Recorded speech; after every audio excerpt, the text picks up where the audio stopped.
Buenas noches, ¿cómo andan? ¿Qué dicen? ¿Cómo les va? Gracias por estar del otro lado. Grandes invitados y gran programa tenemos preparado para hoy. Gracias por acompañarnos. Antes de arrancar, ¿saben cuál es el secreto? Para robarse... Chicos, ¿se pueden callar, por favor? Claro, que esto vivimos. Claro. Bueno, vamos al primer informe que tiene que ver con el populismo bajo la mira de varios jueces en Latinoamérica por hechos de corrupción. El hecho más resonante de estas últimas horas es qué pasa con el futuro de nada más y nada menos que Lula da Silva, que tiene la verdad que mucha intención de voto hacia las próximas elecciones a presidente de la Nación en Brasil, pero su libertad está en jaque. Vamos a ver el primer informe. La corrupción, el populismo en su laberinto.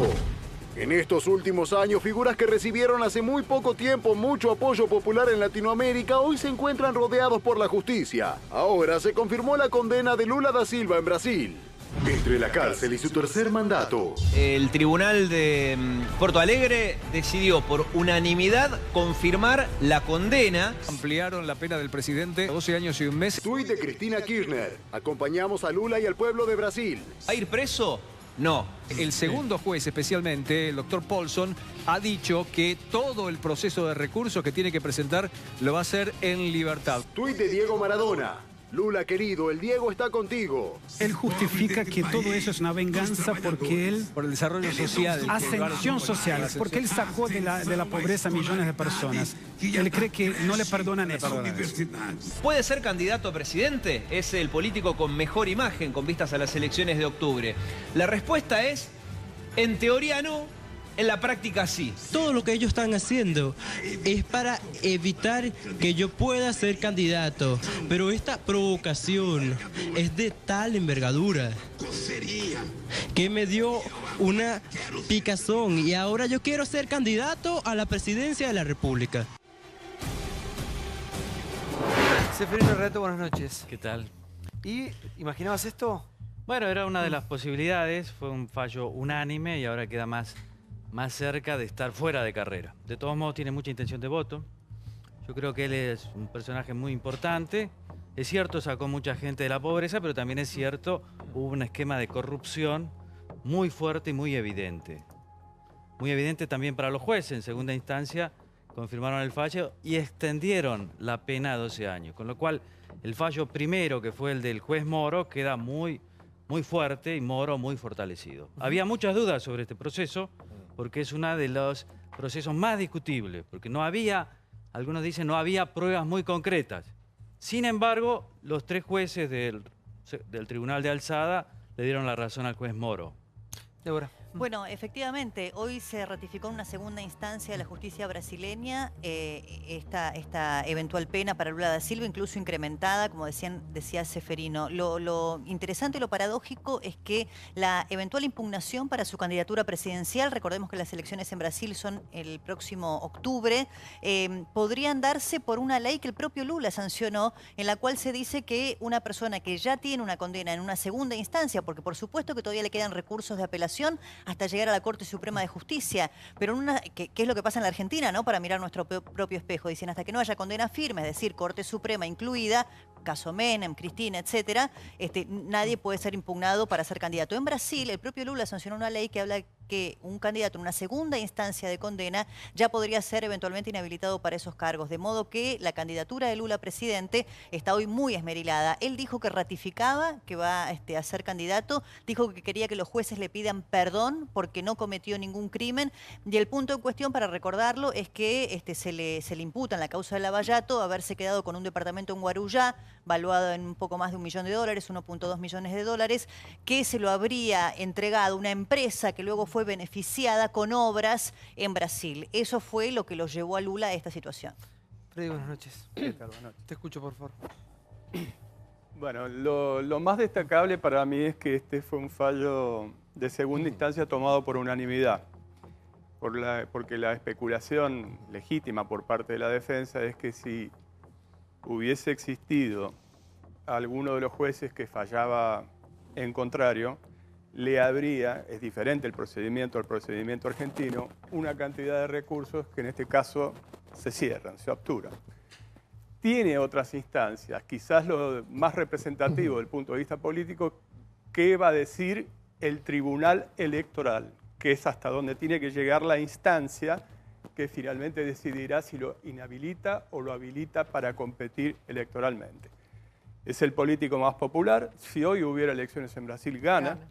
Y esto es una paradoja, en el medio de una crisis política, no así una crisis económica, porque Brasil ha tenido en los últimos tiempos un atisbo de recuperación económico. Se parece a la época en que Italia tenía crisis recurrentes desde el punto de vista político, sin embargo su economía crecía. Para pasar en limpio las cosas, lo que dice la justicia hoy es que siguen adelante la investigación por los hechos de corrupción, digamos Claro, lo condena directamente. Sí. Ahora, gana en primera vuelta, Federico. En segunda vuelta no se sabe. Ahora, No, pero pero ¿para es qué el que quiero ir tiene con más respecto a los intención de hechos de voto, corrupción? Un claramente, minuto, quiero ir a esto.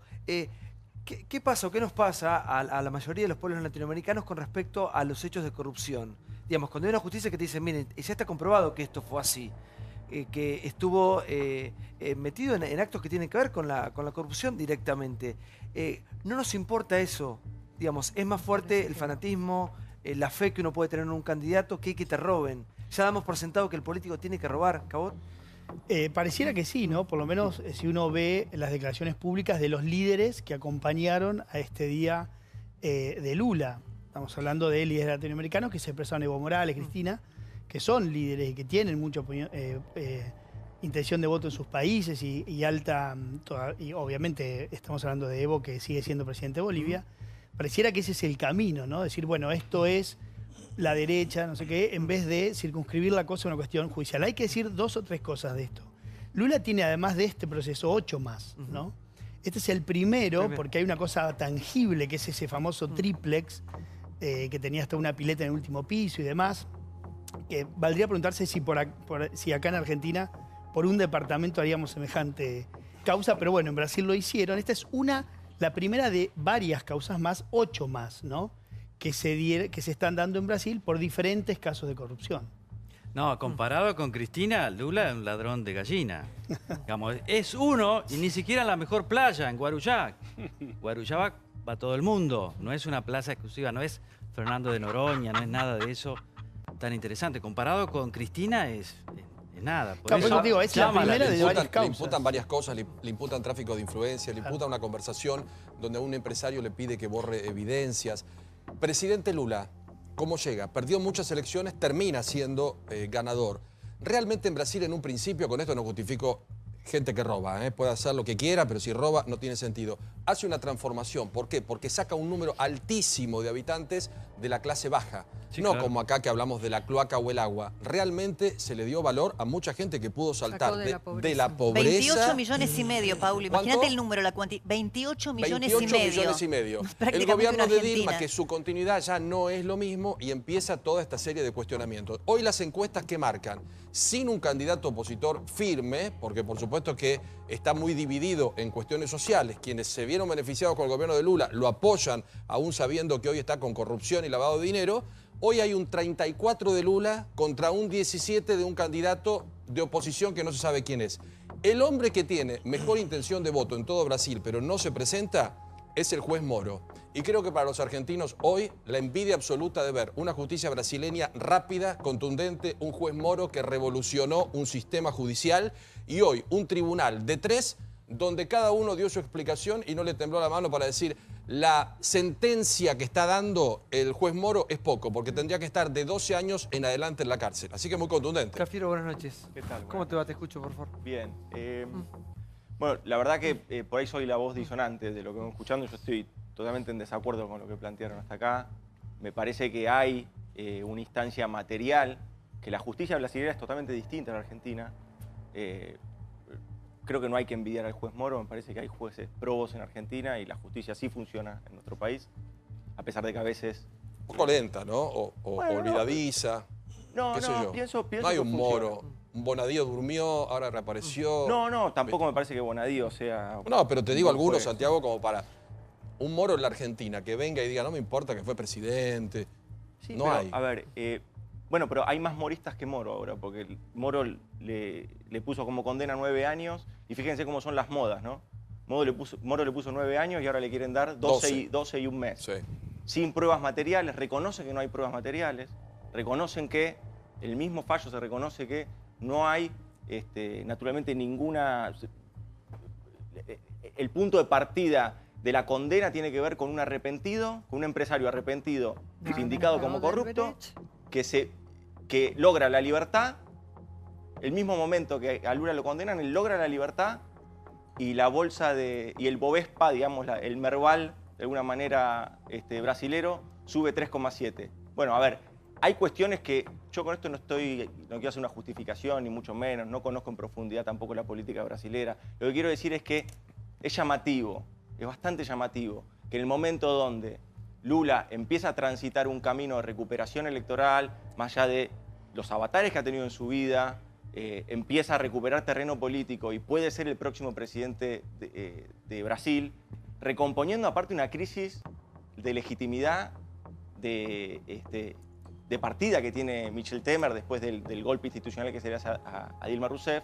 Me parece que en ese sentido hay muchas aristas que quedan bastante evidentes cuando uno dice, bueno, esto pasó y acá hay una justicia que condena. No, hay una justicia que está orientada por un poder económico y condenó un modelo político. Hay una justicia que investigó, hay un juez Moro que vos lo despreciás, pero que fue contundente.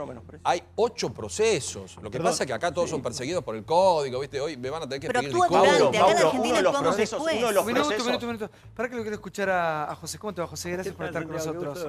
¿Qué pasa con nosotros los pueblos que nunca podemos terminar de condenar a quien nos roba? Porque, en definitiva, le roba al pueblo. No es claro. Nada más y nada menos. Sí. Son varias las cosas que estuvieron diciendo. Yo, desde mi punto de vista, no conozco los entretelones políticos eventuales y poderes que se meten con otros. Pero sí puedo decirte que es preocupante que se naturalice la corrupción, que uno de los problemas por los cuales la gente corrupta pueda seguir en marcha, pueda seguir en carrera, pueda seguir apostando a un cargo, tiene que ver con una cierta naturalización que provoca la corrupción cuando se eterniza y que eso habla de una verdadera desintegración del sistema social, de una ausencia muy fuerte de una estructura comunitaria y es muy peligroso, punto 1.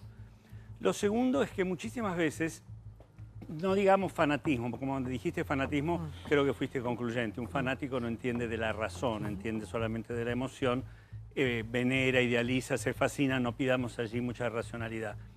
Pero en un plano menor podemos decir que muchas veces el deseo de que aquel que de algún modo aportó un beneficio, como mencionaban recién a Lula, una enorme cantidad de gente, no sea o puedan rebatirse las pruebas que demuestran lo inevitable, muchas veces juega y el deseo le gana a la objetividad y a la realidad. Yo creo que la necesidad del cumplimiento de la ley es suprapersonal. No podemos poner, bueno, como ayudó a muchos, no importa si fue corrupto, la corrupción es poquito o es mucho, porque si caemos en esta especie de situaciones muy particulares y casi domésticas, entonces ya no sabemos muy bien cuáles son las reglas de juego, y cuando no hay reglas de juego no tenés ninguna posibilidad de moverte con confianza. Hablando de todo esto, detuvieron al ex intendente de Lincoln, acusado de al menos 40 hechos de corrupción. 40. Mirá. Hay un intendente de buen equipo que entrega la vida por su pueblo, que ama realmente lo que hace. Con dinero hay cosas que se pueden comprar, pero son cosas materiales. 39 casos de corrupción en un año. Detuvieron al ex intendente de Lincoln. Jorge Fernández está acusado de conformar una asociación ilícita con otros 3 miembros de su gobierno que también fueron apresados. El denunciante es el actual intendente de la ciudad bonaerense, Salvador Serenal. Lo acusan de asociación ilícita, fraude a la administración pública y uso de documentos adulterados en 39 hechos. ¿Estamos hablando de 39 hechos en un año solamente? Sí, pueden aparecer más. Son muchos millones de pesos, porque fueron 12 años de gobierno. Había prueba contundente del enriquecimiento ilícito del exintendente. Donde hubo relación con el anterior gobierno, archivos quedan. Señora Presidenta, no solamente es la huésped de honor para esta localidad, sino para todo el noroeste de la provincia de Buenos Aires. Una sola diferencia con el intendente. Dice que cuando Néstor lo conoció dijo que vos eras más loco que él. No, más loco que Néstor no hubo nadie, ni nunca lo habrá en este país. Bueno, intendente, recibiendo al jefe de gabinete de ministros aquí en la localidad. No solamente al jefe de gabinete, sino como candidato a gobernador, trabajando para lograr el objetivo. Sabemos que la provincia tiene un potencial fenomenal en términos agropecuarios que lo queremos explotar al máximo. Y hay una filosofía que cada uno de nosotros tenemos que plantearla, de ser mejor persona, mejor gente, ser mejor vecino, tener respeto por el otro, pensar que hay otros que tienen mucho menos que nosotros y que tenemos obligación de trabajar para resolver los problemas que son de todos. A ver, Seferino, ¿conocías o no? No, no lo conozco el personaje. ¿Sabes qué me hace acordar lo de Brasil? Son tan corruptos como nosotros, quizás más. Y ellos tuvieron un alcalde paulistano en San Pablo que inventó una frase que hizo escuela y que acá fue copiada. Era rouba más faz. Además, roba, pero hace. Acá se copió mucho. Entonces, es mucho pensar de que una persona hace, crea cosas, obra pública, da empleo y está autorizada para robar. Mucha gente en nuestras sociedades piensa y vota así. Piensa y vota así. Y no solo los sectores populares, sino otros sectores que se benefician de la corrupción. Los brasileños inventaron este rouba para más faz, pero nosotros lo hemos copiado. Y acá el intendente de Lincoln parece que también. Sí, Diego. Digo, acá son ciudadanos, individuos con cargo público, no importa el partido que sea. Digo, en este caso, un intendente kirchnerista es un delincuente, no porque sea intendente kirchnerista. Hace poco tiempo sabíamos de un intendente Cambiemos preso por abuso sexual y no decíamos el intendente de Cambiemos. Es un delincuente que le tocó gobernar gracias a los votos del pueblo. Entonces, que se aclare que en la provincia de Buenos Aires tiene 135 intendentes, tuvo 135 intendentes durante 12 años que fueron renovando o fueron siendo reelectos. Que se vaya a fondo, digo, con este delincuente que recién con el informe veíamos, 39, 40 delitos se han denunciado. Hay otros 3 integrantes de esa gestión, Walter Fernández, Jorge Abel Fernández, que es el intendente, Mario Ruiz, Silvia Cristian Masalich. Digo, si todo está comprobado y la policía lo detuvo porque digo, está bien que se detenga, está bien que se vaya contra eso, pero no hagamos el juego político de seguir agrandando o relacionando corrupción con kirchnerismo. Digo, este intendente es kirchnerista, hay otros que son de Cambiemos. Es la política la que atraviesa todo esto. Y está bien que cada uno quede claro que no importa qué partido sea, que si es un político corrupto, Diego, afuera. Si vos lográs tener 40 causas, si vos estás no estoy hablando, está perfecto, vaya preso. No importa, porque en no todos los partidos hay ladrones y en algunos hay más que otros. Si vos lográs tener... todos los partidos hay ladrones. Pero si vos tenés 40 causas, en algún momento la doctora Kirchner, que fue a hacer campaña al tambo de este hombre, me imagino que debe tener algún tipo de información calificada, porque si no siempre actuás desde la omisión. No sabés, son 135 intendentes, multiplicarlo por todos los intendentes de todas las provincias. Pero ¿qué ¿cómo sé lo yo, vas a Pablo? saber ¿Vos si lo vos sabés? tenés 40? Y si lo sabían, ¿por qué no lo denunciaron antes? Pero tenía 40 causas abiertas, ¿Y por qué Diego. no lo denunciaron Vos vas antes? al tambo y te haces la graciosa. A ver si me parece que te cuidado. Creo que vale la pena recordar y que a veces la palabra toma una cierta característica abstracta que nos lleva a olvidar lo terriblemente agresivo y destructivo que es hacia nosotros los ciudadanos la conducta corrupta de los otros. Es destructiva, es atentatoria. La corrupción no es una situación menor. Realmente desintegra la posibilidad de armar una arquitectura común, punto 1. Y punto 2, desde lo psicopatológico, es bastante interesante saber que por eso 40 causas, decías 20, ¿por qué? Porque hay como una especie de casi de corrupto consumado, es decir, se va perdiendo el eventual y pobre sentimiento de culpa que pudo haber habido en un principio y se terminan convirtiendo en estructuras psicopáticas. ¿Qué quiere decir estructura psicopática de la corrupción? Que no hay conciencia crítica, no hay conciencia moral, no hay sentimiento de culpabilidad. El otro es alguien que puede ser utilizado o manipulado, pero no necesariamente tenido como un semejante. Son, al no haber culpa, al no haber angustia de señal de algo que se está haciendo mal, es tan difícil de corregir y es tan difícil de frenar. Entonces la gente se pregunta, pero con todo lo que ya robaron, ¿tenían que seguir robando?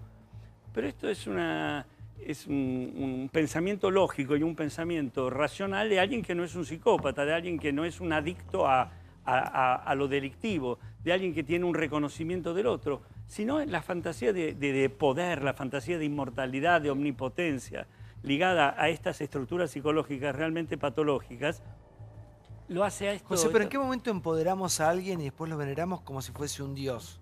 Cuando en definitiva administra los recursos nuestros por un tiempo nomás. ¿Y cuándo hacemos qué cosa? No claro, ¿en qué momento los subimos a un pedestal casi inalcanzables de todopoderoso? Bueno, cuando entramos, esto es muy importante, ¿no? Porque cuando un determinado político o cualquiera, cuando alguien entra en la calidad, no necesariamente solo un político, en la calidad de ídolo, que es lo que vos decís. Recordemos que ídolo etimológicamente significa falso Dios, ¿no? Falso Dios.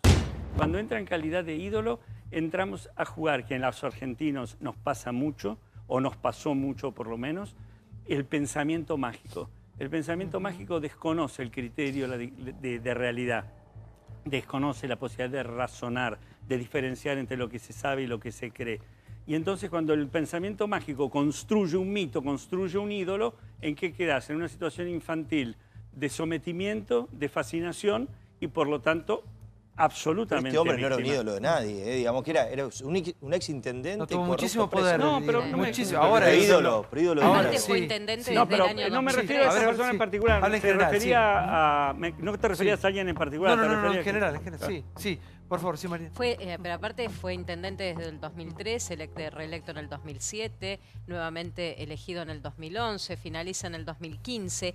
Y el tambo al que fue Cristina Kirchner en julio del año pasado, donde se saca una foto con un joven tambero, es el sobrino de Jorge Fernández. Es el hijo de Walter, y ambos son dueños de ese tambo que se llama El Apeadero Linqueño, que tiene una denuncia, ese tambo, y ambos hermanos, el intendente y su hermano, que era también funcionario del municipio de Lincoln, por enriquecimiento ilícito, que lo hizo el concejal de Un País, Marcelo Solano. Es decir... ¿Cuándo fue ya estaba esa denuncia? Sí, ya estaba esa denuncia, y acordate, Diego, que la Unidad Ciudadana, cuando se le preguntó, no sabían que el tambo al que iban en realidad era un tambo amigo, porque era justamente de un ex intendente del Frente para la Victoria, te dicen que no sabían y lo negaron rotundamente, cuando siempre, sistemáticamente, a donde va Cristina, hacen todo un sondeo. Porque Diego, si el que roba es de los míos, y digo, vale para todos, pero es muy característico del kirchnerismo, pero vale también para el macrismo hoy día, ¿no es cierto? Con Casotrea, que tantos otros que podríamos nombrar.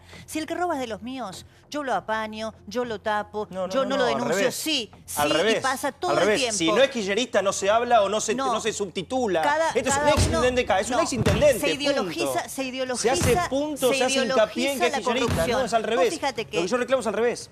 No es apañarlo, es que todos sean por igual. Es totalmente lo contrario de lo que estás diciendo. Lo que yo por lo menos planteo desde este lugar es totalmente lo contrario. No pasa eso. Es que esto está mal y que hay que plantear lo mismo del otro lado, que es lo que no se hace. No pasa en los medios lo otro, no esto. Pero yo no me preocupo, no me preocupa lo que pasa en los medios, me preocupa lo que pasa con cada fuerza política.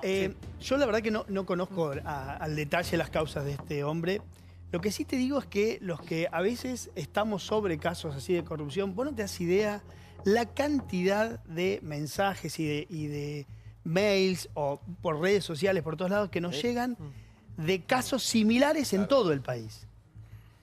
Te puedo hablar desde Salta hasta Santiago del Estero, pasando por Misiones, o sea, cantidad de casos de intendentes de este tipo. De hecho, en Corrientes hay unos que están prófugos, ¿no? Y los narcos también, ¿te acordás? Entonces, ¿qué sucede qué todavía sucede en la política? Que la selección de personal para este tipo de cargos, hasta todavía te diría, porque es un proceso que va a tardar tiempo, premiaba a este tipo de gente.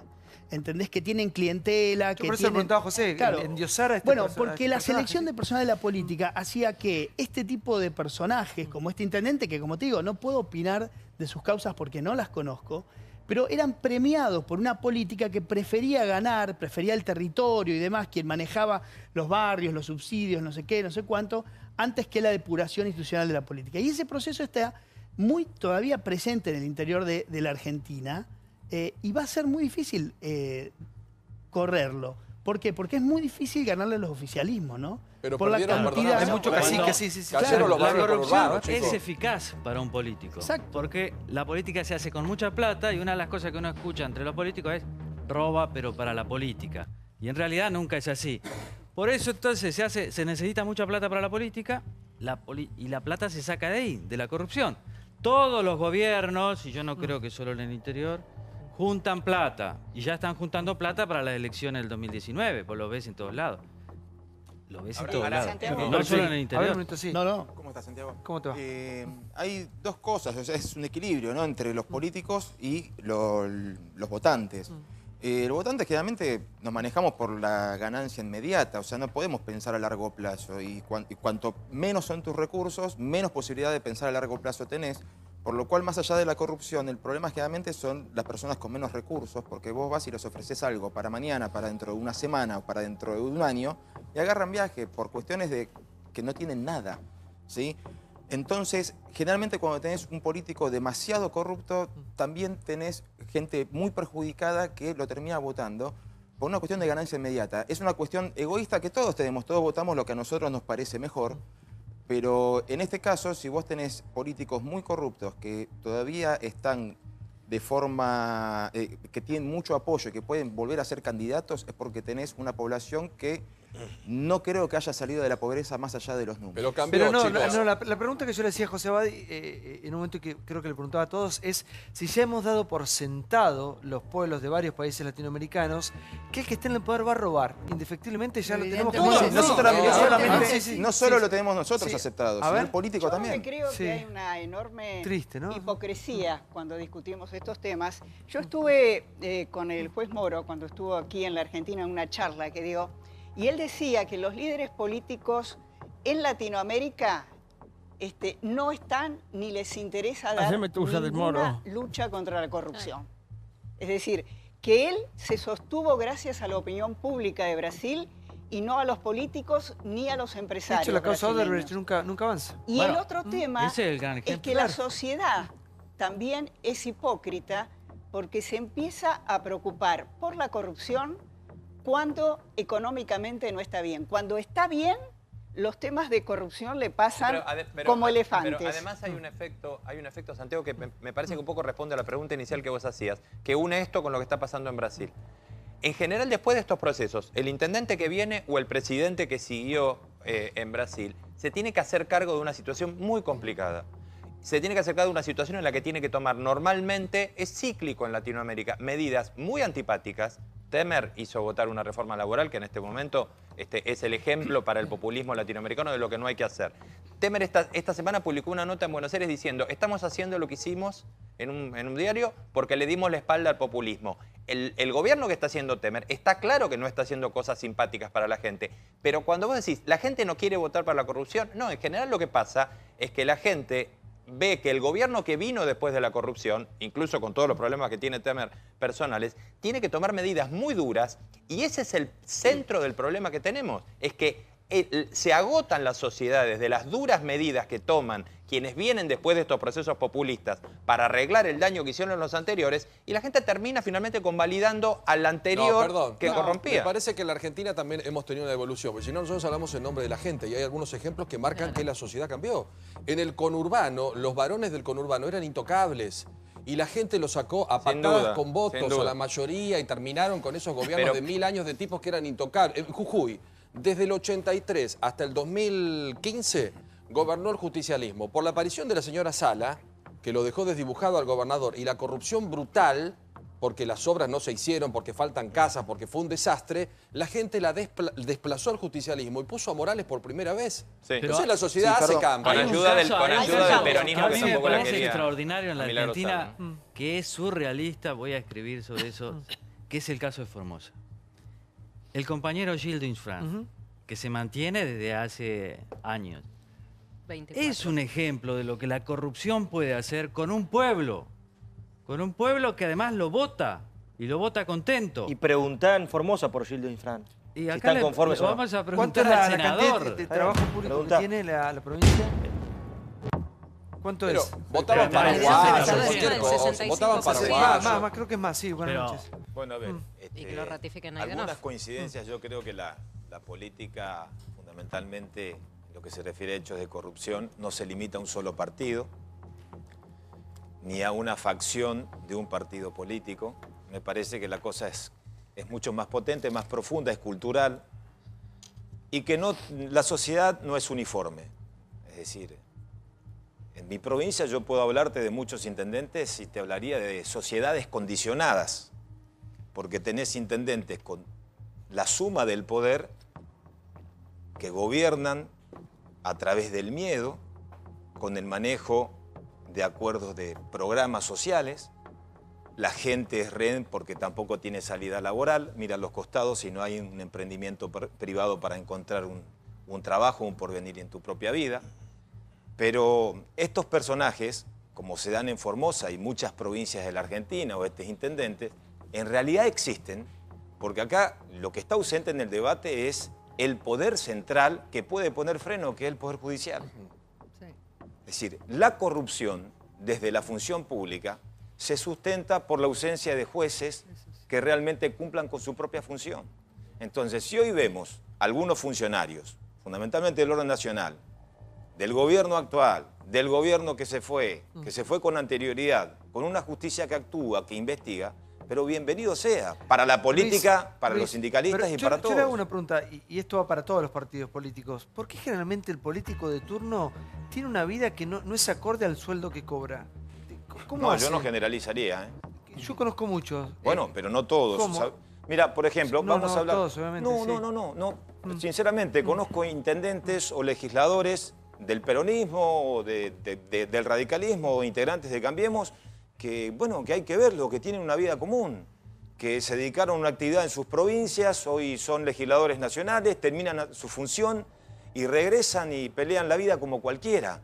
Lamentablemente, la ejemplaridad está ausente y los ejemplos que tenemos son pésimos, porque en la cúspide de poder, o los que detentaron el poder, no todos, la ejemplaridad pasó a un segundo plano. Entonces hoy, bueno, tenés un líder, yo realmente, bueno, el caso de Lula a mí me genera mucha tristeza, porque realmente yo no lo encasillaría como un líder populista. Creo que fue uno de los pocos líderes que generó de que sectores marginales ingresen a los sectores medios en Brasil. Pero bueno, la justicia para eso está. Y si hay un ilícito, será el tribunal de alzada y la última instancia la que tiene que resolver. Como también en los sindicatos, como los sindicalistas. Porque me parece que el caso de Llenaro, de Sobrero, hay muchos ejemplos que defienden a los trabajadores y que no tienen nada que esconder. Pero siempre tenemos que buscar algunos nombres para destacar. Pero y está bien, porque lo usual. Bueno, pero ¿sabés qué? Está muy bien que estos personajes se hagan públicos. ¿Y sabés por qué aparecen hoy? Bueno, porque cambió la comunicación, pero porque hoy con un celular... Senador, ¿el sistema no sigue funcionando de manera corrupta y mafiosa? El sistema funciona de manera corrupta y mafiosa porque hay un poder que no tiene la suficiente fortaleza para ir a fondo contra la corrupción, que es el Poder Judicial. Pero, senador, el Poder Judicial no está influenciado por la política. Totalmente, pero tiene que ver con modelos. A ver, una cosa son las provincias, donde vos tenés gobernadores. Primero, el gran problema argentino, la perpetuidad en el ejercicio del Poder Ejecutivo.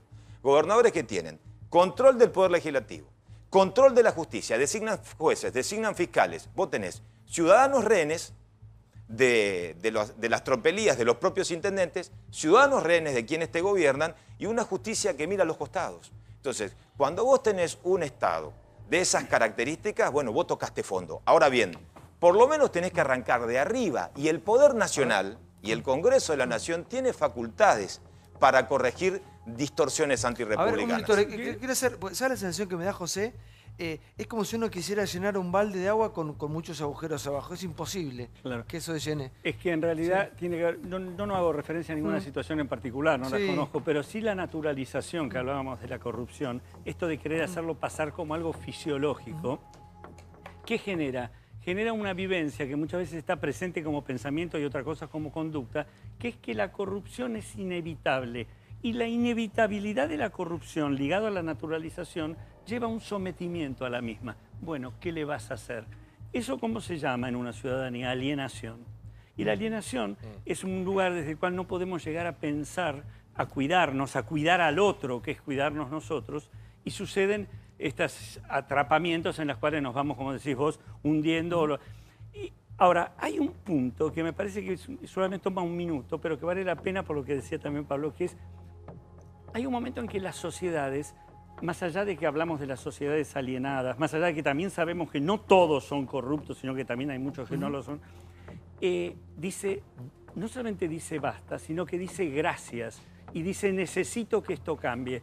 Esta experiencia es muy importante y tiene que ver a veces con ciertos momentos actuales de la Argentina, pero también, básicamente, hace varios años, muchos años, cuando era casi como vos diríamos acá antes, un personaje ilustre de Italia, yo tuve la posibilidad de comer a solas, un vínculo personal, 4 horas con Antonio Di Pietro.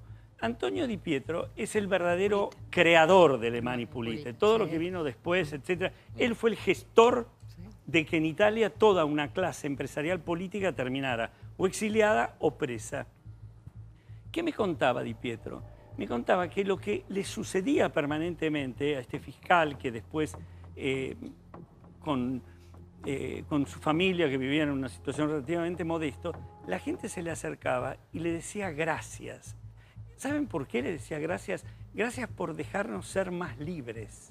En realidad, gracias por dejarlos ser libres. Y hubo una sociedad que lo apoyó y que hizo posible que algo que parecía imposible en la Italia de aquel momento terminara como terminó.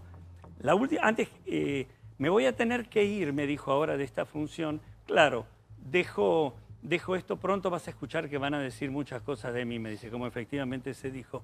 Hoy me ofrece ser candidato los fascistas, los comunistas, los centristas, los demócratas. Cuando esto pase un tiempo, desde todos esos distintos lugares van a empezar a criticar. Pero el punto al que voy, que me interesa mucho y que va a estar ligado a lo que vos decías, Pablo, que es, hay una sociedad que también agradece y que también necesita y que da empuje a que los probos sí pongan las cosas en su lugar. Los jueces que se juegan. Vamos a, sí, a ver, pero no sí. es tan así, porque después de Mani Puliti vino Berlusconi. Sí, es decir, la verdad que la es gente el peor vota. ejemplo. Yo no sería tan optimista con los fenómenos masivos. Creo que vota de distintas maneras. Cuando la gente no tiene plata, dice, bueno, por lo menos aquellos roban, pero algo me tiran. Yo no Y le en el daría caso un de criterio, Italia, que es yo una no lo pondría sociedad en términos mucho de lo más absoluto, sofisticada. no lo pondría en términos, pero ese fenómeno sí existió, duró muchos años. El que era el primer ministro terminó en Túnez, donde después falleció. Sí, Los otros Craxi. fueron Craxi. muchas Craxi. Es decir, pero subió a Berlusconi, que fue peor de todo. Fue el más peor de corrupto que todos. todo. Después de Di Pietro y del Mani Puliti terminó Berlusconi. Así que Sí, la o verdad sea, que es el peor ejemplo. La verdad que yo me centraría en lo que conocemos más cerca. Este señor Fernández Lincoln, a propósito del informe... Igual le hablaba un hecho puntual, ¿no? Pero te quiero decir, para mí me interesa decir que era Vox Populi sus actos de corrupción en toda la cuarta sección. Lincoln es una ciudad que queda a 50 kilómetros de Junín. Y está investigando un fiscal de Junín por delitos comunes. Que finalmente termina con gran parte del gabinete y con el procesamiento por 40 cargos que le son imputados. Pero en toda la sección cuarta, es la cuarta sección electoral de la provincia de Buenos Aires, era conocido. Muy conocido. El problema es cuando el Absolutamente sistema, conocido. Santiago preguntaba por el sistema, el problema es cuando el sistema es corrupto y está corrompido en todos sus niveles, y por eso los procesos como el Mani Pulite, que son antisistema, o el propio caso Odebrecht, que en Brasil provocó un descalabro político que todavía hoy persiste, son también peligrosos desde el punto de vista del análisis político o eventualmente democrático. Por eso en la Argentina tampoco prospera, porque el propio presidente Macri sabe que son procesos casi antisistema, porque se llevan puesto todo, porque la corrupción ha permeado a la política, a los empresarios y a la justicia. Además, si te pueden llevar familiares, peor todavía. Bueno, ¿no? de todos modos me parece que hay un condicionamiento ideológico, por eso a los gobiernos populistas se les perdona menos quizá la corrupción y son más condenados socialmente, porque uno tiende a pensar, o tendía a pensar, que los gobiernos progresistas, ya no quiero hablar del populismo, sino de los gobiernos progresistas, que venían a cambiar la historia, a luchar contra procesos de devastación en América Latina, como los los saqueos verdaderamente de los recursos públicos de nuestro continente, tenían otras intenciones, y cuando ves que terminaron convirtiéndose en aquello mismo que combatían, la condena todavía es mayor y la defraudación y la decepción que marcabas vos, Luis, respecto de Lula es mayor aún. A ver, pará, porque vamos al próximo informe que tiene que ver con Macri en Davos. Esto sucedió, así están las cosas, mirá. Luz, cámara y gira. El viaje de Macri en directo.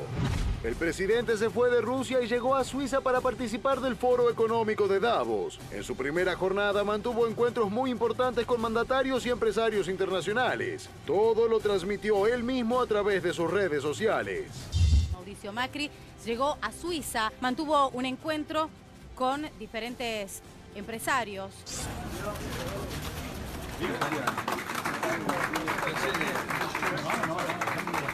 Mauricio Macri a los empresarios en Davos. Nosotros vamos a cortar el pasto, ustedes hagan los goles. Y también políticos. Un segundo, presidente. ¿Qué tal?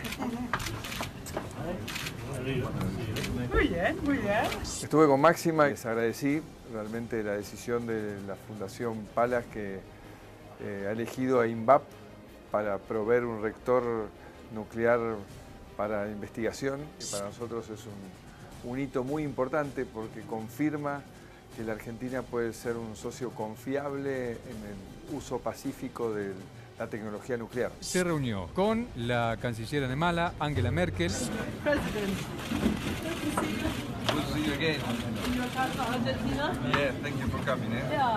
Con la canciller Merkel hablamos del G20, hablamos sobre los temas que hemos elegido, ¿no? El futuro del trabajo, seguridad alimentaria, donde Argentina tiene mucho que aportar, porque ya hoy producimos alimentos para 400 millones de personas. Macri y la canciller alemana también abordaron la posibilidad de que en el metro de Berlín participe en la próxima licitación para operar el subte de la ciudad de Buenos Aires.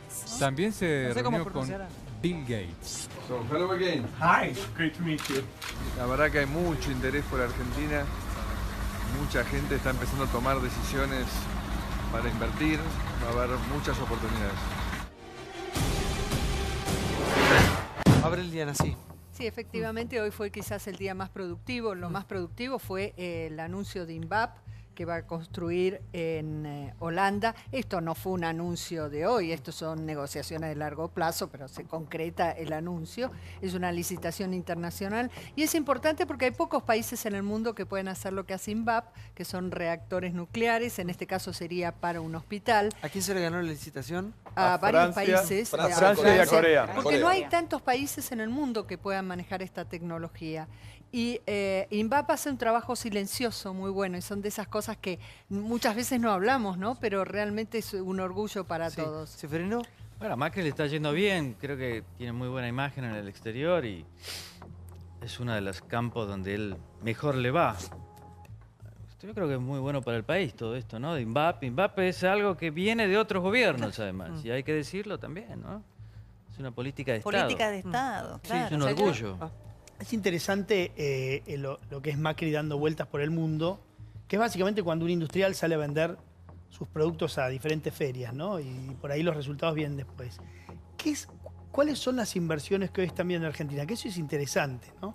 Hoy hablaba con una persona que estuvo con él en Davos y me decía, todo lo que está viniendo es donde el Estado está en el medio. Fíjate vos, un gobierno absolutamente, o por lo menos que habla del capitalismo y del mercado abierto. Sin embargo, las inversiones que vienen es donde el Estado está en el medio, donde le puede asegurar, por ejemplo, a una empresa eléctrica una determinada tarifa y demás, ¿no? Y ahí arreglan cómo me voy a cobrar, con qué garantía, con qué deuda, si es en dólares o dólares, que es un término que usan afuera. Pero todavía, y te digo, por eso es un industrial vendiendo sus productos, todavía no viene la inversión genuina de alguien que dice voy a poner una planta. Y ahí es donde le aparecen los problemas más difíciles, cuando Macri tiene que volver a la Argentina y resolver los problemas más difíciles que afuera por ahí los tiene subsanados, ¿no? Porque, ¿qué ofrece? Ofrece momentos o negocios donde el Estado está en el medio. Carreteras ahora está ofreciendo en Davos, ¿no? Todo el sistema del paquete de PPP, donde el Estado te dice, hacé la obra y te la voy a pagar de tal forma. Energía eléctrica trajo durante todo este tiempo. Bueno, obviamente el INVAP, una empresa que tiene una tecnología muy particular, pero eso es lo que está logrando Macri. Para el resto, para que una empresa diga voy a poner en Argentina y no en otro país del mundo, en ese tablero global que tienen, todavía falta y es el trabajo por ahí que no se ve, que está haciendo el gobierno de tratar de vender este país. Por de pronto, ¿no? A él se refiere... Cafiero, por favor. Bueno, a ver, creo que viene siendo infructuoso todo este relanzamiento y esta vuelta al mundo como plantea Macri. Me parece que independientemente de que yo coincido que le va mucho mejor con la gente internacional que con los problemas domésticos, porque no los logra resolver, básicamente. Digo, la inflación, el desempleo, la pobreza, la indigencia que sigue creciendo. Me parece que en la política internacional, en este sentido, coincido con lo que se planteaba. Él tiene, bueno, evidentemente le dedica más tiempo, evidentemente, también a esto. Por ahora no han venido inversiones nuevas a la Argentina, las inversiones que son necesarias en un país como el nuestro, que es que venga una fábrica nueva y que se instale y que genere puesto de trabajo. Esa es la inversión pero cuando el genuina. kirchnerismo vendió, que también viajaron y se vendió con el INVAP, el reactor a Australia, fue una fiesta acá. Se hizo hasta una cadena nacional. Me parece que eso está muy bien. Digo, pues no, porque si no se mira con distinta vara que Macri vaya, hace una presentación, que es cierto lo que dice Liliana, es una serie de negociaciones largas que se vienen desarrollando, pero está la grieta del reactor. Porque Julio De Vido, desde su cuenta de Twitter, que se la administra la familia, dice que la vuelta al mundo de Macri es una mentira y que justamente lo de la negociación final de hoy tiene que ver con todo un proceso que había hecho el gobierno kirchnerista, entre otros, para la venta. Pero eso no le quita mérito, eso no le quita mérito. Yo creo que eso no le quita mérito a que haya ido Macri y cerrar la negociación. No, pero hacés la contraposición. Como tampoco le quita mérito, el macrismo también anunció que había logrado una inversión para autopartistas, para hacer parabrisas, una empresa francesa en la provincia de Buenos Aires. Y era una empresa que se había instalado, que había hecho todas las negociaciones durante el gobierno del kirchnerismo. Sí. Nosotros pensamos que al laburante, el pibe que consigue ser operario de esa empresa, ¿le importa esto? No le importa. Pero le importa conseguir el trabajo. A largo plazo. Le importa conseguir el laburo, no le importa si lo hizo Cristina o lo hizo Macri.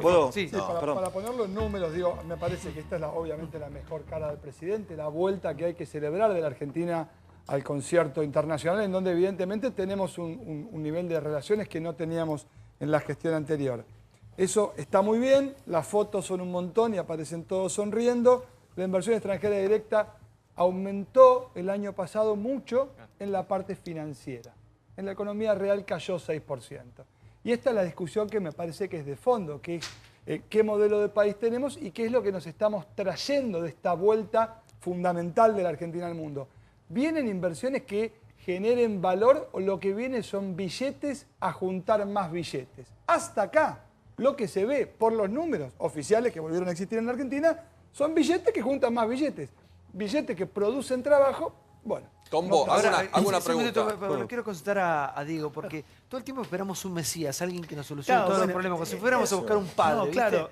A ver, es verdad lo que dice Tombo, es verdad, digamos, que viene más estructura financiera y es más, quien, por ejemplo, hoy piensa en entrar, por ejemplo, en un proyecto de PPP, participación público-privada, para hacer, por ejemplo, autopista, que esto en este momento está sucediendo en Argentina, está pensando en cuál es el bono que se va a llevar para hacer la obra y si quiere venderlo y salir del riesgo argentino, ¿no? O sea, no quedarse y permanecer. Finalmente, si eso se cumple, bueno, efectivamente habrá un proceso, habrá un título de segundo grado que alguien lo compra y una obra que queda hecha. Ojalá, en algún momento, ojalá suceda. Pero es real, digamos, que todavía nadie va a venir a poner una empresa argentina, ganándole a otro país. ¿Y por qué no lo va a hacer todavía? Porque interiormente, en el interior de una industria argentina, todavía hay muchas cosas para desarmar, que es un proceso larguísimo. Diego, perdón, vos vendrías a un país, porque nosotros tenemos sangre argentina, vos vendrías a un país donde no hay luz en verano, no hay gas en invierno. Exacto. Armo una fábrica, tengo una ley laboral que es lo más antiguo del mundo. Tengo 100 empleados, tengo a futuro 100 juicios. Tengo sindicalistas que huelen a corrupción y que te dicen, no sé si va a terminar el gobierno o el 22 de febrero alguna marcha. Eso es lo que te digo. Nadie le va a ganar, digamos, cuando vos, ¿sabés cómo mira el mundo un empresario global? Tiene un TEC, ¿viste? El famoso juego. Y dice, voy a poner una ficha acá, otra acá. ¿Y por qué la voy a poner en Argentina, no? ¿Por qué la voy a poner en Argentina? Vos la pongo si el Estado, como en este caso, como te estoy diciendo, me asegura algo y me llevo un bono y de última me voy y lo vendo. Ahora, quedarme ahí, no. ¿Por qué? Porque hay que desarmar procesos que están, pero atornillados en la sociedad argentina. Las cuestiones laborales, que vos bien decías, las cuestiones financieras, una empresa endeudarse en Argentina es carísimo, la carga impositiva. Entonces, cuando uno ve el mapa, y decís, bueno, las medidas que está tomando el gobierno, si uno las enumera y las lista, y bueno, van en el camino de corregir eso. El proceso, larguísimo, ¿no? El famoso gradualismo. Les recuerdo, primero fue Putin, fue Rusia, ahora en Davos está el presidente. Algo que agrego a todo lo que se ha dicho es que mientras está haciendo esta gira está utilizando un avión muy lujoso, súper lujoso, que nos cuesta a todos los argentinos $16.000 la hora. Esto, de imagino... vuelo. De vuelo, sí, la hora de vuelo. No es la hora, es la hora de vuelo. La hora de vuelo, exactamente. Digo, ¿cuántos jardines se podrán hacer si el presidente hubiese mantenido el perfil bajo de viajar en avión de línea como propuso en un principio, que vendió el tango segundo? Perdón. Digo, hasta ahora ya gastamos $650.000 en la última gira por Europa, $390.000 en la última gira por Estados Unidos, más lo que gaste en esta gira. Ese tipo de aviones... No, es verdad. Perdón, pará un segundito porque quiero terminar con la conclusión de esto. No. Hablo lo que ahora callan ustedes. No. Entonces déjame terminar. Corrupción. Acá no hay ustedes sino somos todos. Sí, Santiago, ¿sabes por qué sí hay? Lugar a nadie. ¿Sabés por qué sí hay? Porque no le decís lo mismo a Paulo, que dice, es bueno que ahora él hable de esto. Porque vos no te preocupaste nunca por los gastos, por los descontroles, por los despilfarros. Estoy hablando de lo que quiero, no hace falta que me digas que yo ahora hablo de esto, Paulo. Pero parece que descubrí cosas que nadie sabe. Lo digo yo, pues no lo dijiste vos, nada más. Porque seguramente lo ibas a decir en la próxima intervención. Perdona que te saque el material. Me parece caro, pero en la medida que no se robe, vos justificante de tantas cosas que ahora suena raro que estés tan celestial. Tan estricto, tan controlado. Perfecto, cuando acepto no te la preocupaba chicana nada. y que no querés que hable de esto porque seguramente ahora no voy a poder seguir hablando, así que acepto que intervengas para que no pueda hablar. Me parece que tenemos que solucionar el tema del transporte de un presidente. Adelante, por favor. No sé cuánto vale, que gaste lo menos beneficio de posible. la alternancia de la democracia. Perdón, por favor, sí. Le pido disculpas si a alguno lo ofendí. Quiero decir que en general, acostumbrado a que en el país no nos enteremos ahora de estas cosas. En general, no acá ni vos, Pablo, ni vos, Diego, perdón. Y les pido disculpas. No, pero perdón, es mentira que los periodistas mienten, Diego, que vos y 3, 4 kirchneristas dicen la verdad. Déjense de jorobar con eso, porque encubrieron a una manga de ladrones. Seguro, y ahora Pablo, tenés quieren venir razón. a contarnos que ¿Podemos el ahora avión hablar de cuesta esto? $16.000 Vamos a hablar de esto y quiero una Dejate conclusión de jorobar, Diego. Si no está demostrando que los bien, vamos a periodistas hablar de laburan. $16.000 la hora de vuelo, es una fortuna. Este tipo de aviones, leí un informe de un medio muy prestigioso, que no justamente es kirchnerista, que nos explicaba que este tipo de aviones lo utilizan solamente las mega estrellas de rock y de fútbol mundial, ni siquiera los mandatarios. El 0,001 de la población mundial utiliza este tipo de aviones súper lujosos. Digo, si tanto vendieron humo con que el presidente ahora viajaba en aviones de línea, aunque sea en primera, en este caso hace tiempo que viene utilizando estos aviones y estamos gastando los argentinos con los jardines que se podrían hacer o los hospitales y no los utiliza en el momento. Ahora bien, dicho esto, que simplemente era para acotar que está viajando en esos aviones, si dice Diego que esto no va a suceder, si dice Paulo que no va a haber inversiones porque las leyes, porque las condiciones económicas... Yo no vendría acá. Esto entonces lo demás creo es más cholulaje y jet set que realmente medidas que favorezcan a los argentinos. Porque si nadie va a venir a poner un peso en una industria que le dé trabajo genuino a un argentino, ¿para qué se saca todas las fotos? ¿En qué nos favorece? Hoy noche levantándome la mano, sí. Primera cuestión, viajó en avión de línea a Frankfurt. No viajó en ningún avión. Ahora. Este viaje hizo el internito, el chiquitito en Europa. el tramo que fue Buenos Aires. ¿Y de Buenos Aires a Rusia? ¿Me escuchas? El tramo que hace interno, vale decir, Frankfurt, Rusia, Davos, París, lo hace en ese avión escandalosamente caro.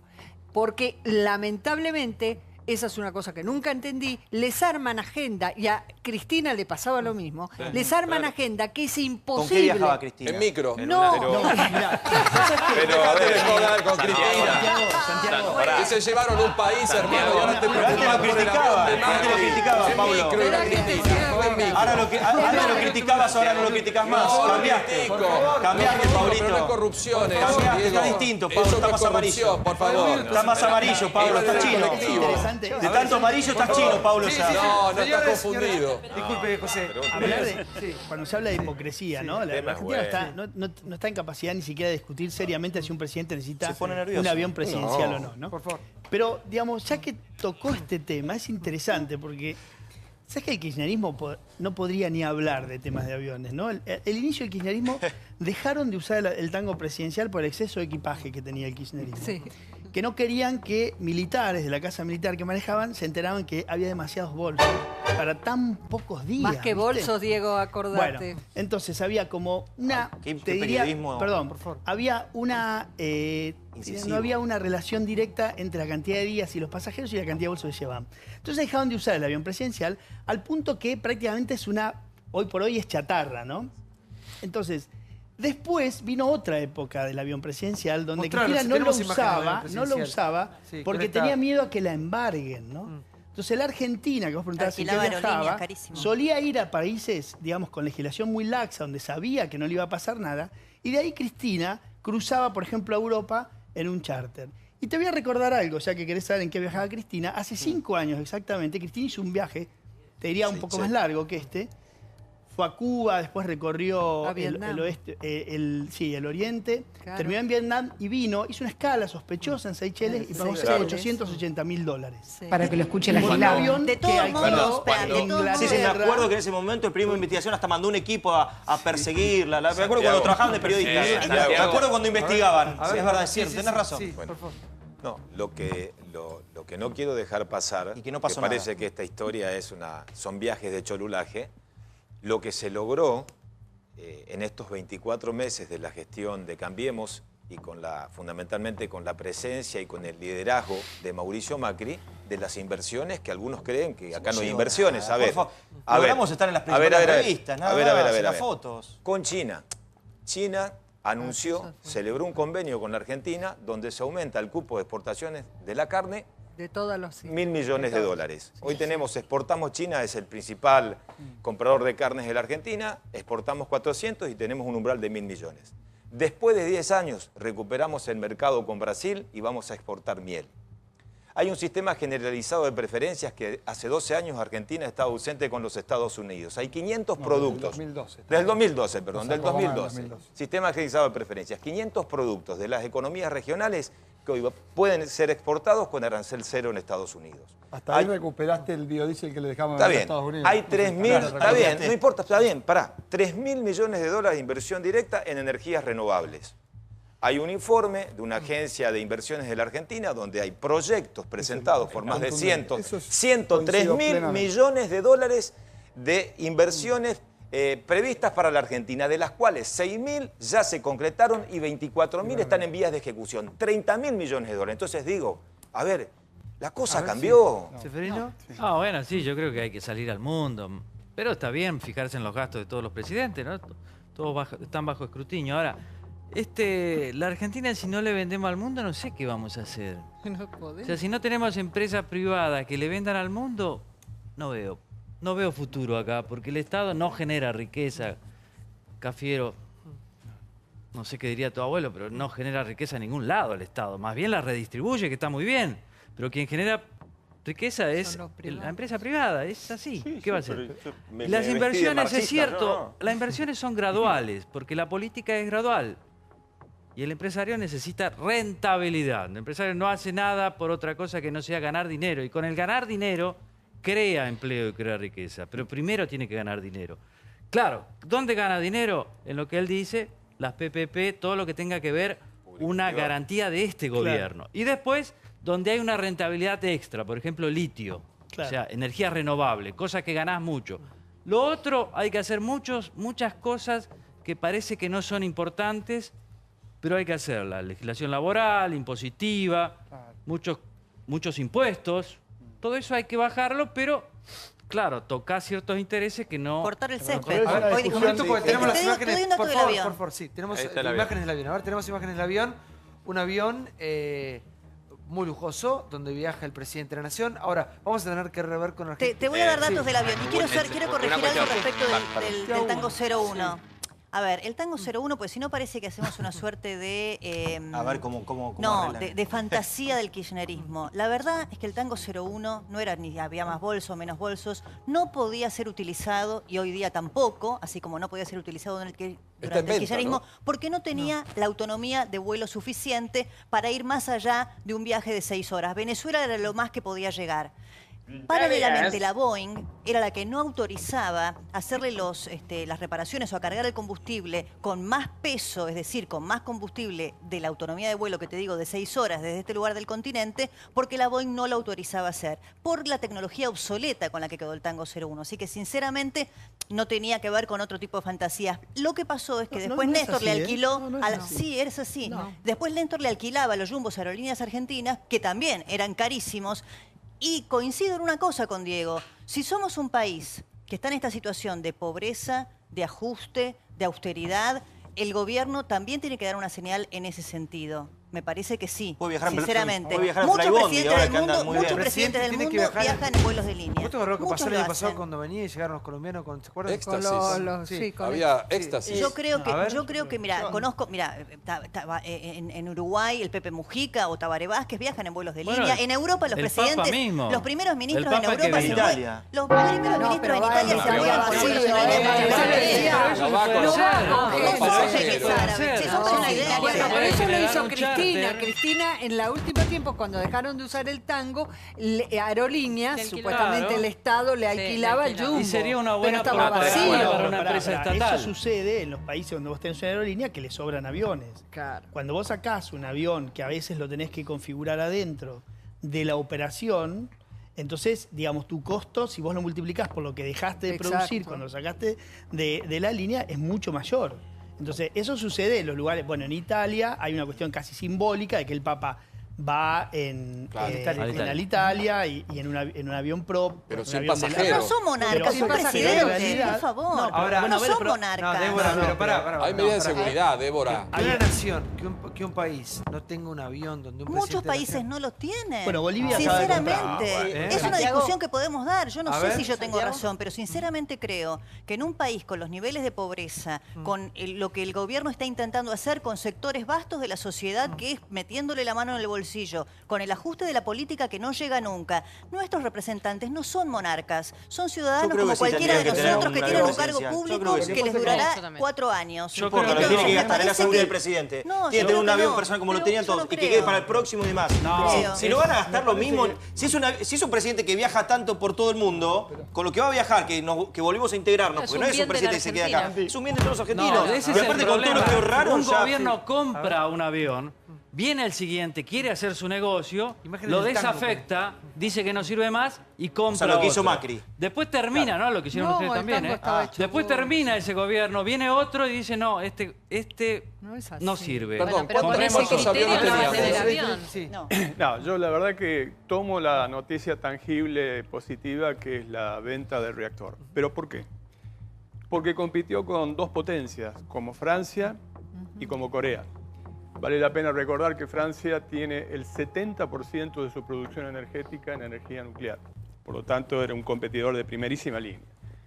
Y que además vende radioisopos aplicados a la medicina, es decir, con uso absolutamente pacífico, de vanguardia. Y eso es una política de Estado que quiero rescatar y además que ya se vendieron reactores a Australia, efectivamente, al Perú y a Egipto, además de la República Argentina. Por lo tanto, para mí eso es lo tangible. De lo de Rusia, parece ser que existe un intercambio que recupera un mercado para la carne, veremos, y lo otro todavía es una expectativa donde existe un mundo absolutamente cargado de incertidumbres. El denominador común hoy del mundo es la incertidumbre. Prácticamente nadie invierte en ningún lado. A ver, ¿tenemos las imágenes o no?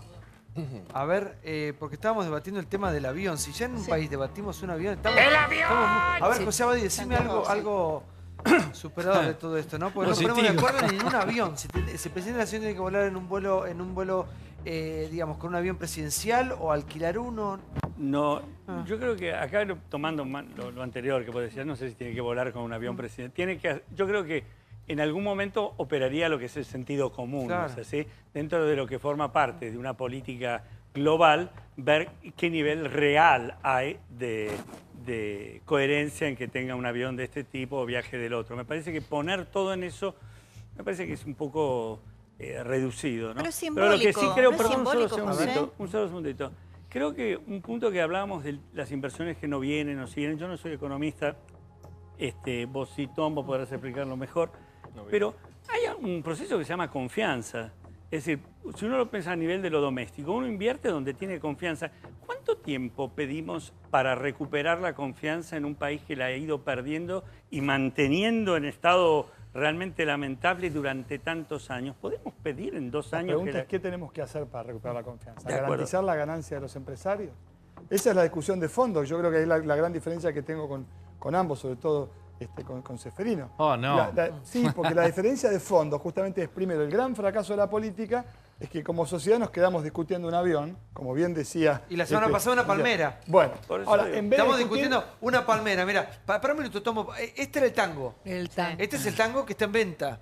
Sí, en realidad no es que lo compre, no lo pueden vender. Sí. Es un Ahora, cachivache. no se puede vender. Mirá por cachivache. dentro, porque la verdad que este avión tiene historia. Sí. Digamos, Sí. acá ha pasado de todo. Usted, señora Liliana Franco, sabe El mucho sillón del de acá. peluquero, la famosa Sí. historia. Cuénteme romances. Bueno, la mejor sí. época de En ese el- avión fue con Menem. Con el turco. Sí, bueno, él es el que Hay lo pelos pone rubios pegados con entre los sillones dormitorio. todavía, sí. Pero no sé que duró varios gobiernos, no es que lo vendió uno, No, otro, no, se duró. ese avión ha sido modificado, incluso bueno, el no, pero gobierno había entendido mal, perdón, había Néstor, entendido Néstor, sí, creo que fue Néstor que ya en ese momento había informes diciendo no aconsejando largos viajes y entonces pidió un informe a la Boeing y ahí fue que se dijo que tenía que repararlo. ¿Se acuerdan que estuvo incluso en Estados Unidos? Después vuelve y se usó para un par de viajes con Néstor a Alemania. Fue a creo, China, este fue avión a fue a Rusia, China. sí. ¿Pero sabes cómo llegó a China ¿Cómo este fue a avión? China? Te Paró cuento. 32 veces. 80 No, escalas. 80 escalas. ¿Vos viajaste? No. La ruta a China fue impresionante por la cantidad de escalas que tuvo que hacer el tango, porque efectivamente la Boeing nunca le autorizó. Para que me encanta este tour. A ver, me encanta este tour porque este era el avión de todos, donde viajaban nuestros presidentes de la nación. Obviamente. Esa era la parte donde, asientos de donde cuero, la sala de reuniones. tenía una parte para un lobby, una recepción. Los asientos de cuero, obviamente, para ir muy tranquilos. Una especie de suite también tenía. Para dormir, sí. Sí. Y este avión que actualmente está en venta, pero es un avión que ha simbolizado toda una época en la República Argentina. ¿Cuándo se terminó de usar? ¿Cuándo se lo dejó de En lado? realidad se termina de usar por dos razones. Por una razón técnica y en la otra porque si no lo embargaban. El problema era ese. Este avión podía ser embargado. ¿Se acuerdan cuando teníamos el problema con los fondos? Se lo hubiesen llevado. Ahora, el punto es que es más caro, porque como no deja de ser una tecnología obsoleta, que este avión, yo no soy experta en aviación, pero que este avión levante vuelo, tiene que hacer, como dijo Débora, numerosas escalas, no es muy eficiente. La tecnología, hoy hay tecnologías mejores. Cristina quiso licitarlo, quiso venderlo, se declaró desierto. De la Rúa también quiso, me estoy haciendo memoria, acordás de de la la Rúa con el Rúa pop? también lo quiso vender, nadie lo quiso comprar y se siguió reparando y utilizando. Finalmente, Ahora ya ni con se usa, ni Néstor, se repara, ni se vendió, ya ni se con renovó, Néstor nada. se empezó a utilizar que Aerolíneas proveía para los viajes al exterior, proveía un jumbo. No proveía, gastábamos Bueno, mucho dinero en ese, está ese bien. jumbo. Pero en ese entonces Aerolínea, acordate que era de los españoles, de hecho. En enero de todavía. 2016, si Era, no me equivoco, Lili se le exactamente. dio de baja al tango. En enero de 2016 directamente se le dio de baja, ya no puede volar. Lo que sí tenían Néstor y Cristina era una afición muy personal, te diría casi una cábala. No volaban con ningún piloto que no fuese Sergio Velázquez, que era el piloto que durante los 12 años del kirchnerismo voló este avión. ¿Por qué macabra? No, dije cábala. Cábala. No, Ah, no, cábala, para nada. perdón, por Tenían eso. una Piloto, relación claro. personal con ese piloto, con